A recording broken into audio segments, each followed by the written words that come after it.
Jangan pernah berhenti percaya pada harapan, karena keajaiban terjadi di setiap harinya.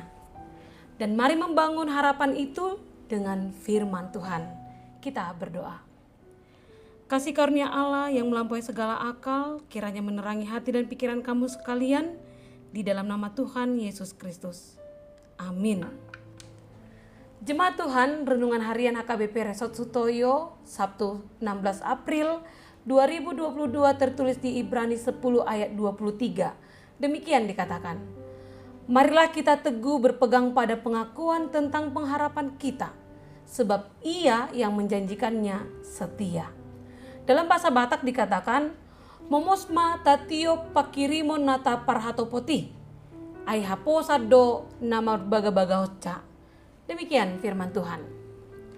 Jemaat Tuhan, pada tanggal 26 Oktober 2010, Kepulauan Mentawai salah satu wilayah yang turut diterjang tsunami yang meluluhlantakkan rumah-rumah penduduk, yang menyebabkan 499 orang meninggal dan 96 orang dinyatakan hilang. Namun di balik tragedi yang memilukan ini, terselip kisah yang mengharukan tentang seorang bocah berumur 4 tahun yang selamat dari gelombang tsunami. Namanya Adrival Samaloisa. Ia tinggal bersama neneknya pada saat musibah itu terjadi. Adrian terpisah dengan neneknya akibat terjangan gelombang yang begitu dahsyat dan ia terbawa oleh arus gelombang ke lautan lepas.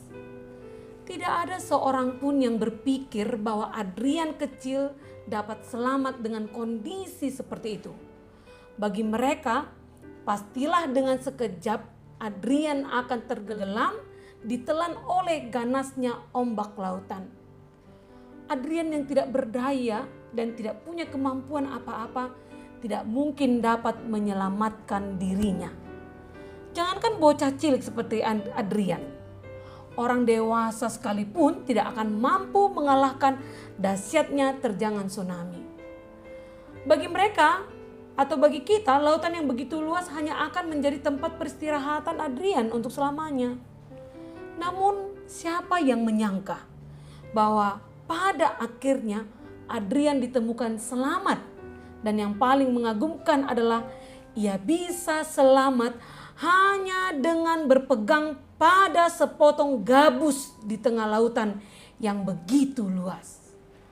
Adrian tetap hidup karena ia terus berpegang pada potongan gabus yang menopang tubuh kecilnya.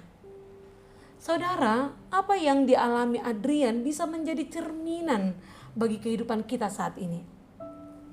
Bukankah demikian hidup kita di tengah-tengah belantara samudera raya kehidupan ini? Kita tidaklah mampu menjalani kehidupan ini bila hanya dengan mengandalkan kekuatan kita sendiri. Kita harus memiliki sesuatu untuk menjadi pegangan hidup kita. Jika tidak memiliki pegangan, sebentar saja kita akan hanyut dan tenggelam oleh dahsyatnya arus kehidupan dunia yang terkadang memikat kita dengan berbagai kenikmatan dan godaannya. Namun terkadang juga menghancurkan kita dengan musibah dan penderitaan yang sepertinya tak kunjung berhenti melanda kehidupan kita. Di dalam menjalani kehidupan ini kita butuh potongan gabus yang dapat terus kita pegang dalam hidup kita, supaya kita tidak hanyut dan tenggelam, dan yang mampu menopang hidup kita ini. Menurut renungan firman hari ini, potongan gabus itu adalah berpegang pada pengakuan tentang harapan kita. Apakah pengakuan pengharapan kita? Pengakuan dan pengharapan orang percaya adalah iman yang tumbuh berdasarkan pengenalan dan keyakinan akan janji Allah, akan keselamatan dan penyertaan Tuhan yang kita peroleh melalui pemahaman akan firman-Nya. Berpegang adalah kata perintah untuk tidak melepaskan genggaman kepada sesuatu benda yang telah terjamin kekuatannya. Pengharapan merupakan bagian terbesar dari iman kita. Pengharapan merupakan suatu bentuk tindakan atau perbuatan yang tidak berhenti dan selalu sabar menantikan suatu janji yang kekal.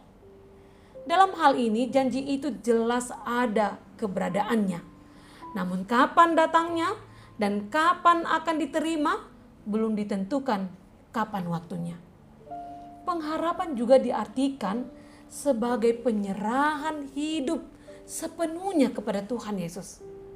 Ketika kita mengaku bahwa Allah adalah sumber pengharapan dalam hidup kita, maka apapun yang terjadi dalam tubuh jasmani kita ini, apakah kita mengalami kelemahan secara fisik, kita merasa seakan-akan doa-doa kita panjatkan tak pernah dijawab Tuhan, kita menghadapi banyak masalah, hingga kita mengalami pencobaan yang sangat dahsyat, yang mustahil untuk kita dapat tanggung, semuanya itu tidak akan menghilangkan kesetiaan kita kepada Tuhan. Karena yang menjanjikan keselamatan bagi kita adalah Allah yang setia. Oleh karena itu, kita harus tetap berserah diri kepada Tuhan. Karena kita ketahui bahwa Allah tak pernah ingkar akan janjinya.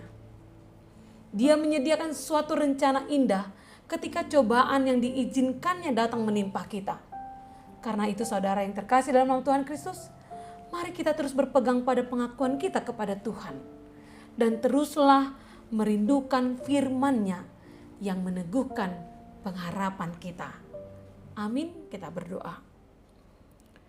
Terima kasih Tuhan untuk firman-Mu yang kami terima hari ini. Sungguh Tuhan, tanpa pengharapan kami akan selalu diombang-ambingkan oleh gelapnya dunia ini. Oleh karena itu mampukan kami untuk teguh dalam iman kami dan terus berpengharapan walaupun kami harus menghadapi kesulitan dalam kehidupan kami.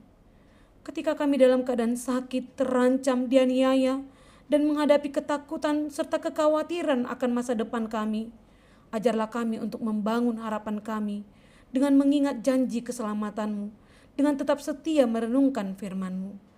Terima kasih Tuhan atas kasih dan kesetiaan-Mu yang senantiasa menyertai perjalanan hidup kami ini. Di dalam nama-Mu yang kudus kami berdoa. Amin.